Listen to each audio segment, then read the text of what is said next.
Sa samahan sa Anak sa Espiritu Santo. Amen. Sige ako ng mayong utang o mayong adlaw sa Ginoo kinatong tanan. Pirmero nga edisyon ni sa atong exposition diri sa kapilya ni tuiga 2020. Sige ako ng salamat sa mga nag-andam ni sa kapilya o salamat kaninyo nga nagsayo aron makatambo aning atong exposition. Kini atong exposition wa gyud lain tungod tuyo ani. Usa ni sa atong paningkamot o panawagan diha sa pagtugkad o pagsabot yun sa dagan o sa panaw sa atong pagtuo ng Kristohanon. Kaya sa atong panahon karon, ang panaw sa maong simbahan lisod kayo sa pun. Sa kalisod nga masabtan ang simbahan, mao man gani nga nagkalahiya ang tinuan ron sa kalibutan. Lisod kayo karon ng ang Diyos. So, lisod po karon ng iyong simbahan, lisod ka. Diba? Oh. Sa hayo, una-una ka na, imposible kayo i-explain o impossible kayo ba ihatag na po ang kating-awan sa simbahan nga kita nga mga nag-istorya lang ni nagpadaya, mga tao na mapunta ng sanay po, di ba? Walang lisod. Ako di, kung kaingon nga, perfecto ko. Tao na to, parehas ninyo. Nga ba simple? Minsan kung gani, to, sa Papa, hindi mo kumingon nga, nasa iyo, Cristiano. Kapag kapala mo sa viral o sa media, sa internet, nga ang atong Santo Papa gisaway kay aga atong nakita gyud sa kamera nga actually ni murag ni hawin na sa iyang kamot para hinamot ba na murag na irritate na atong Santo Papa kay murag mo po siya gibira ana muna nawakili gyud siya sa atong Santo Papa muna na sabi na itong mga dilig Katoliko, ngayon natanawa na inyong Pangulo sa Katoliko, natanawa mo, lain may batasan, kaya iyaran itong nahinangog ko niya, nahinangog na ang tao ito. Okay. Na, kanaw, alam sa ito papatao ako. Ambot na ang lili po ito ingon nga maayo, yun po ito gibuhat sa babae, i-action na ito, sa ito papo niya, nga ito yung ikaliko, bila ba, na-irritate ko ang nanatong Santo Papa. Nawapiligid siya. Ang media, palutaw, namaot ang nanatong Santo Papa. Katura na actuation Pero atong tanawan ko, kita po itong nahitabo ba, atong higayon na o ako itong hibalong na rin, nasakitan ko ng Santo Papa, ako ikalit siya. Tao, ragod ko siya, no? Pero ang atong Santo Papa, nangayong kayo sa ito ato. Oo, kay Balwana. Wala ay katong iyang itong adlawa, bakura. Nangayong pasaylo ato sa ito Papa. Nga, na-lost ko iyang patience. At itong higayon na. Pero sa mga po na nato, di ba? Na yung mga higayon na makalitan na, ma-emotional ka na. Masayok niya ito taglihat. Bisan kita sa pamilya na ito, kita magpiayon, kasi mag-aaway biya po tayo. Itong mga emosyon. Pero mapasaylo ay po tayo. Di ba? Araw ko na, siyempre magkita sa buton, pero ang uwan, kami na itong mga kudra sa atong simbahan, ilang ipatako, ilang i-issue, di ba? Tanawa ng Katoliko, yung Santo Papa, o na, di mayong batasan. Wala po na mag-ingon nga. Ang atong mga Santo Papa, kita na mga maayo, yun. Punta mag-ingon na. We admit sa history nga ako yung mga Santo Papa yun nga dili maayo o paningin na. Pero kilala na sila kabuok ikumpara sa mga maayo ng Santo Papa. Pero kini na itong sa tupaparon dito kay ingon nga dili maayo. Kung nakailang niya. Pero di lagi po mawala na tao siya. Di ba? Tao siya nga masuko sa parehas na ito. Niya, mga yung apo pa sa ito, no? O kaklaro ka ng statement sa Santo Papa nga, nag-apologize siya sa iyang, na-lost ko iyang patience na itong ibuhat sa mga babae. Isang kita man siguro, isang kita man siguro, nahita po.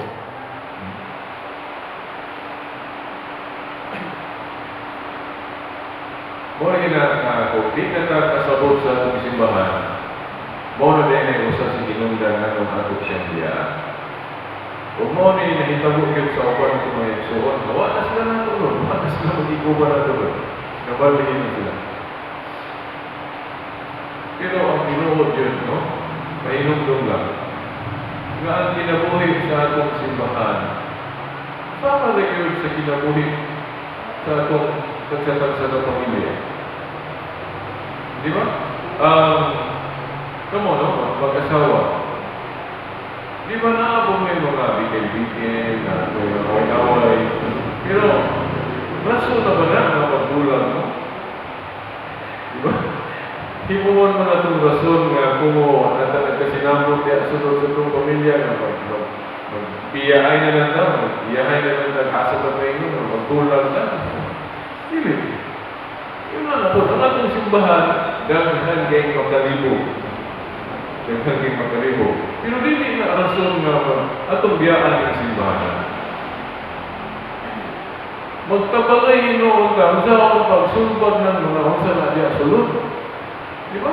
Sa atong pamilya, kung doon ay mga apan, daghan makalibo, ang eksakto yun nga, hangay na itong himoon, manita, tagpaagin nga, mas malupat na. Masulbad, dili kay atong bukod.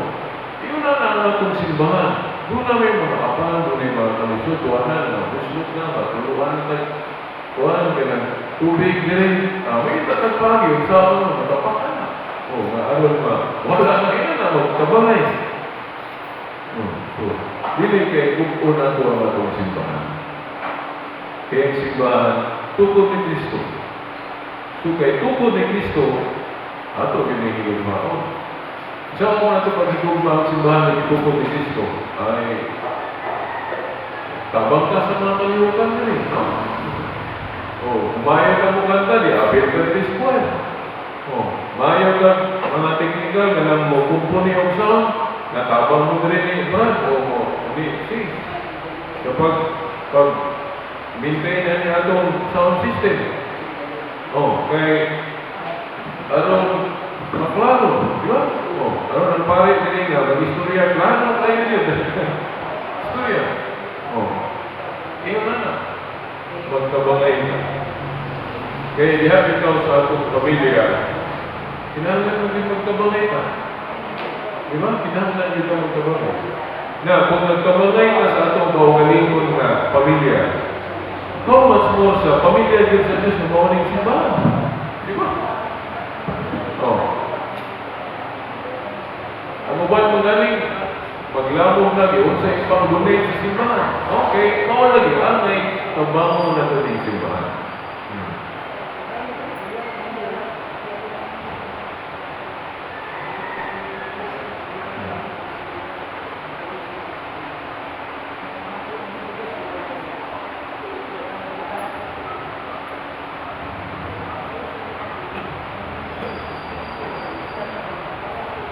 Atong basahon ang San Marcos Kapitulo 4.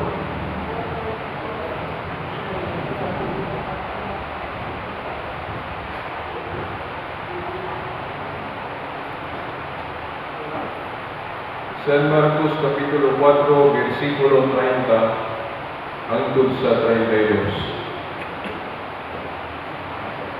Ang uluhan ani mahitungod ni sa liso sa mustasa nga nagisgot sa inherian sa Diyos diri sa yuta nga mawag simbahan o iglesia. Gigon ani pagbunagoy diri sa mga sambingay. Unya namutana si Jesus. Sa unsa mang butanga ikatandi nato ang paghari o pagmandog sa Dios. Ug unsa man sa bingaya ang gamito nato pagsaysay niini. Sama kini sa liso sa mustasa nga mao'y labing gamay nga lisod ni sa kalibutan. Kung itanong kini o makatuo na mahimo kining labing dako sa tanang tanong. Managko ang iyang mga sana o dinhi magpasilong o magsalag ang mga langlaw. Ako ning ibasa aron pa dasig ninyo nga ang atong simbahan ng Katoliko mao gini ang tinuod nga hingkarihan sa Dios nga gitukod niya ni Kristo niya itong unang siglo. Ngayon moingon ko na kung atong sakto ni mga bersikulo sa Biblia. Kailangan dili gihulagway sa description sa gingharian o simbahan na gitukod ni Kristo. Na sama ko no sa liso sa mustasa nga labing gamay, no? Inisok anak, gamay na siya. Pero inigtubo, mahimong labing dako, mahimong labing dako sa tanang tanong. Ang gitumbok ani, o lang itong pagtukod ni Kristo sa Iglesia o simbahan. Nga sa pagsugod, gamay pa. O nga, sa Lucas 12:32, sa gamay pa ni, itong pagsugod, dilutos na ni. Dilutos. Unang minutos ani, katong mga Hudeo, mga kadugo na ni Kristo, no? Okay. Mga Hudeo, nga wala ni Kristo. Mga kauban niya mga Hudeo. Dilutos ng simbahan niya, gamay pa niya ito. O na giingnan sa Ginoo ang maong gamayng panon sa pagsugod. Ayaw mahadlok gamayng panon. Sa San Lucas 12:32, ayaw mahadlok gamayng panon. Gani, kanang bersikulo sa Lucas 12:32, na hinungdong ko nga o na gigamit sa akong higalang saksi ni Jehovah niya ito na niingon siya nga, Brad, klaro mo kayo na kanang Katoliko, dili na siya tinuod kay higang di man ang relihiyon na kanhan pinagdadagdag sako. Dakop kayo ng relihiyon na niya. Gining sa Biblia na giingon ni Kristo ang iyang katawan, iyang panon, iyang simbahan, giingnan niya, ayaw mahadlong gamayng panon. Gamay man ang panon ni Kristo niya kamo Katoliko, dakop mo kayo sa katanan. So dili na mo nang inyo, dili nga mo sa mo itinuod kay gamay naman ito pa na ninyo. Inumdum ko na, muna'y pahayag sa akong higalang saksi ni Jehovah. Dahil may tupag ko niya, ingon ko na, Brad, kanus naman nag-ingon si Kristo, anak? Kanus naman siya nag-ingon, anak, Lucas 12:32 na, ayaw mahadlong gamayng panon. Kanus na siya nag-ingon, anak? Karon?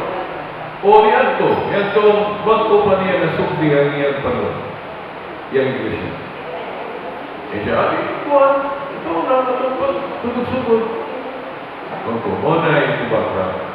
Kaya na pag-ingon nga, ayaw mahadlong gamayng panon, repilido na sa una sa pagsugod sa simbahan.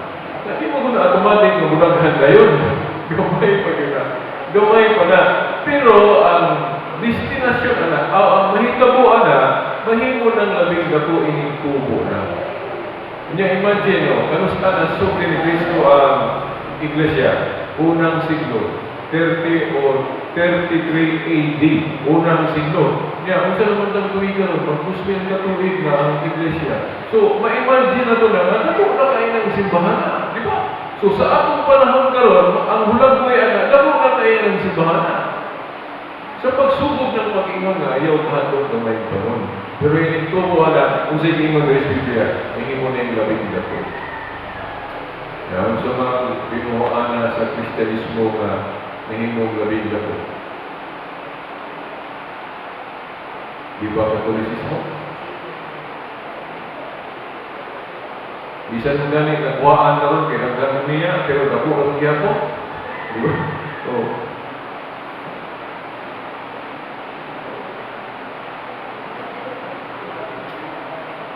kunya, sa sumpay, gingon diri. Kung itanong kini o makatuko na mahimo kining labing dako sa tanang tanong, managko ang iyang mga sala,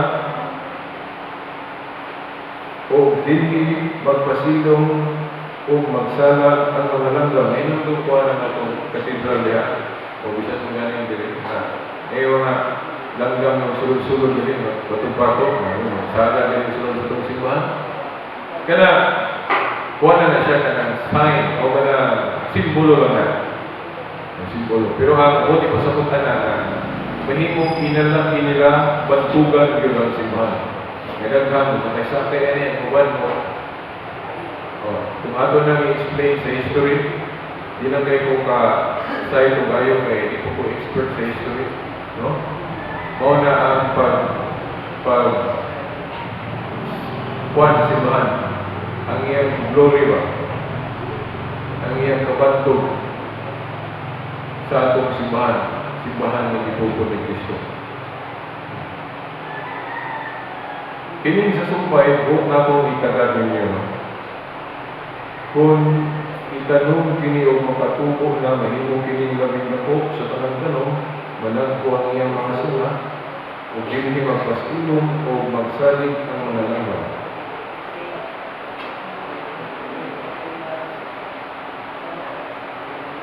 Nato'y versikulo nga nalimdan ako nga nagbulang-buhay ani, nalimot na ko sa sunod na lang, kung mahinunduman ako. Kaya naakin ang pulong ingon nga, itubo kini sa paagi nga wala masabti.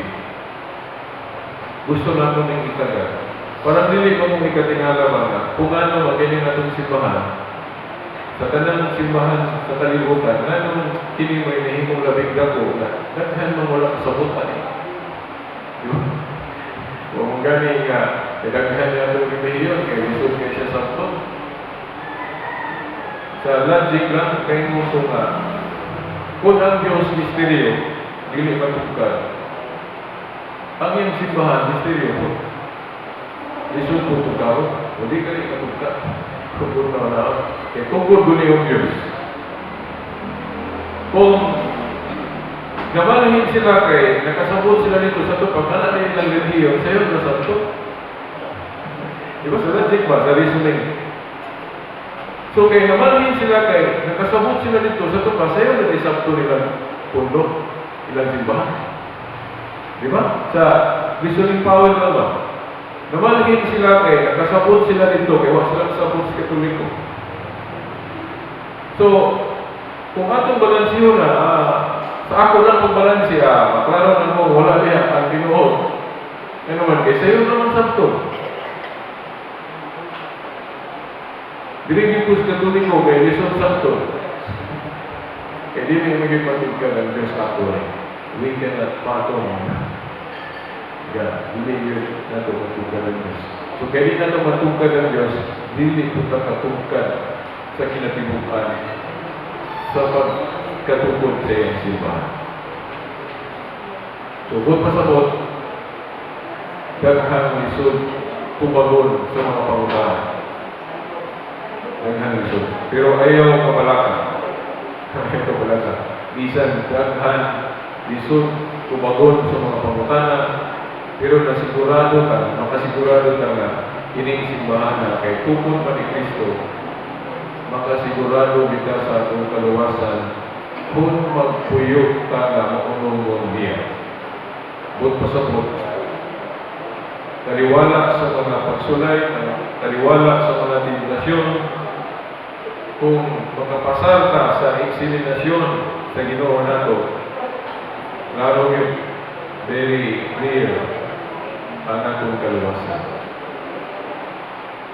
Nalang ko'y higala na baptist nga pastor.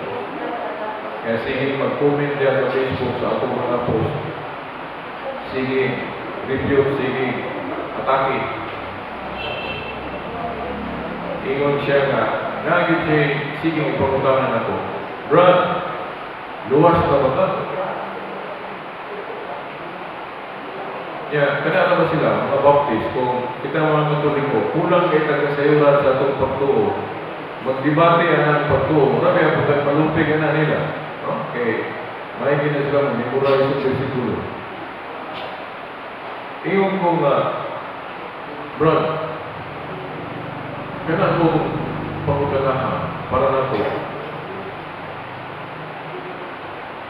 Isod kayo ng kumagod din ako. Kaya, paano ako pumunta? Kaya ka mga baptist doon, ilagay ng ibang hambog na luwas na sila. Isang buhit pa na siya.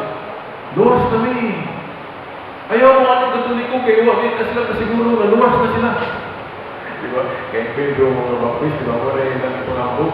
Ari mo sa baptist, kaya siguro may luwas ng mga Katoliko, pangutan na, diba? Hindi ka tubang diretso. Isod nyo na itong bago ng pangutan na. Kung may yung luwas na, niya mapando na yung uma. Maluwas na yung anak. Buhay ko ko. Huwag ka lisod kayo kung bago ng pangutan na. Ngayon kung luwas na ko niya. Matinta na yung pagkaumba. Maluwas na ko na yung anak. Okay. Pero sila siguro yung kuno. Siguro yung luwas. Taas kayo ng debate anak. Taas kayo na po. Kung pang-iskutan ng mga teksto ilang gigamit. Pero I'm very sure kita mga Katoliko na nakikita itong bata na ilang donation. No? Muna nga, kinahanglan na po ng magtuunta. Pagtuo. Sa pagtubag ng ilang mga versikulo ng panggamit. Kaya ito lang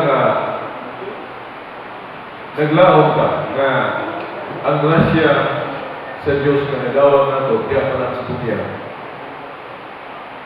Mo atong kang inalaw, tugtan ang kanato ng mulihok sa matag-usan na ito. Kaya kung tugtan na ito nga ang grasya sa Diyos mo, mulihok yun, murispan lang ka sa kaukuling, sigurado kita na luwas. Anong bilig yun? Pero, dili lang ka mahambog ka, buhay pa tradisyutan, magsigi-sigit ang inong, luwas na to, luwas na to, luwas na to. Bibigay. No? Ilan na ito na yung pangambog. So, meaning, atong tumanon ang gitudlok sa atong simbahan. Kaya, dili lalim, dili sa iyo ang pagtuman sa kabubutko sa Diyos. Dili sa iyo ang pagtuman sa gitudlok sa simbahan. Kaya mismo gani atong mga pare, sila. Mangumpisan ko na sa ilang gawang pare. Buling pa sa to, ganisod ko na sila. Bisan pare na sila. Di ba? Bisan na natong Santo Papa na lang, mangumpisan ko. Mangumpisan sa iyang gawang pare. Obispo. So, ang atong Santo Papa, niangkon po na sila po, napoy mga apa. Napoy sila yung mga tulong. Dili sila ang pagkinabuhi isip ng Kristohano. Kaya idaghan kayo mga pagsulay sa kalibutan, idaghan mga tentasyon na kung dili na papasar, matagak ng po ihapon. No? So, okay. Now, ayaw mo katingalahan na magdala mo kamera din kay respond na ito sa panawagan sa duman na ito ka Santo Papa nga naan sa modern age si Pope John Paul II na Pope Benedict XVI. Isang gani atong Santo Papa naman sa Twitter. Nga, kinahanglan ito mga Kristohano, active po ka sa social media o sa media. Kaya atong yung atbangan ka ng viral sa kadautan. Kung viral ang kadautan, kinahanglan ang atong pagtuo viral po. Ito mo na yung atong yatwag. Sumuna, magposta o kanang mga enlightenment sa atong pagtuo para na dili yung tuluyan mapunta sa kadautan ang katawhan. Kaya ang social media mo na yung usulod. Mo na yung usulod. Na niya maka-broadcast na pang-ayon sa atong pagtuo. Hangtod sunod Domingo po ka. Sa ngalan sa Mahal, sa Anak, sa Espiritu Santo. Amen.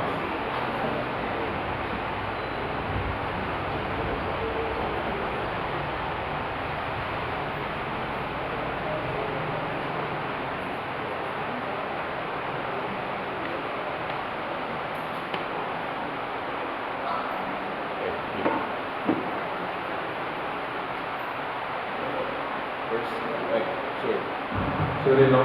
First time niya ibalik ko na ako niligtas. Importante kayo. Okay. Ang ako kay amahan, biological. Ang papa, kato ang mingo ninyo nga akong akong nabali na nga imbes kita may amuma nila sa una, bata-bata, nabali na sila na may atong amuma. Di pa hulay na tao na akong biological father, no? Una, mahangyo ko ninyo sa inyong mga pag-ampok para sa iyang kalag, no? So, hangyo ko ninyo hanga, i-appeal ninyo sa inyong mga pag-ampok ang kalag sa akong biological father na ni Panaw na sa laing kinubuhi. Kami salamat.